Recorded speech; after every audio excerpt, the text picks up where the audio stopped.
નમસ્કાર, તમે જોઈ રહ્યા છો લાઈવ આદેશ ન્યૂઝ. હું દીપિકા પટેલ. જોઈએ આજના મુખ્ય સમાચાર. સંગીત કે હમસફર કરાઓકે ગ્રુપ દ્વારા આજરોજ સંગીત પ્રેમીઓ માટે મહેસાણા હબ ટાઉન ખાતે સંગીતના પ્રોગ્રામનું આયોજન કરવામાં આવ્યું. સંગીત કે નમસ્કાર મિત્રો, આજે મહેસાણા હબ ટાઉનની અંદર કરારે ગ્રુપ દ્વારા આજે સંગીતમયનો કાર્યક્રમ રાખેલો છે. તો આપણે જાણીએ આજની રૂપરેખા હિરલબેન જાની સાથે. હર મહાદેવ, હું હિરલ જાની છું. હું આ ગ્રુપમાં છેલ્લા 2 વર્ષથી સંકળાયેલી છું અને આ ગ્રુપ અમારું કરાઓકે ગ્રુપ દ્વારા એવા સભ્યોને અમે આગળ કરવા માગીએ છીએ કે જે લોકોને ગાવાનો ખૂબ જ શોખ છે અને એ લોકોને દર મહિને અમે એક પ્રોગ્રામ આવી રીતે સજેસ્ટ કરીને કોઈ બી અલગ અલગ જગ્યાએ પ્રોગ્રામ દ્વારા એમને સ્ટેજ પૂરું પાડીએ છીએ. પછી આપણી સાથે ચંદ્રિકાબેન પ્રજાપતિ પણ ઉપસ્થિત છે. એમના દ્વારા જાણીએ આગામી સમયમાં કરારે ગ્રુપ દ્વારા એમની રૂપરેખા શું હશે.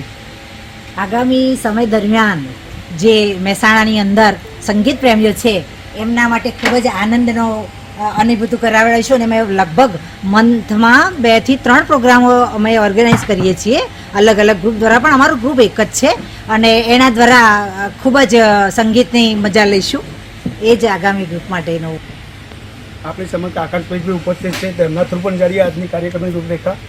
સંગીત દ્વારા ઈશ્વરની સાધનાના પ્રોગ્રામો મહેસાણામાં કરાઓકે ગ્રુપ જે અમારું સંગીત કે હમસફર ગ્રુપ દ્વારા દર મહિને 2 પ્રોગ્રામ કરવામાં આવે છે અને એમાંથી સંગીતનો ખૂબ જ આનંદ અને જે ગીતો અને સંગીતનો આનંદ અમારા સભ્યો મેળવે છે અને સાંભળનારા અમારા પ્રેક્ષકો પણ સાંભળે છે અને બધાને ખૂબ જ આનંદ થયો. પ્રોગ્રામ દર મહિને થતા રહે અને કરતા રહીશું અને બધા જ આનંદથી અમે આનંદ મેળવીએ એવો પ્રોગ્રામ દર મહિને 2 પ્રોગ્રામ અમે કરતા રહીશું અને બધાને આનંદ આપતા રહીશું.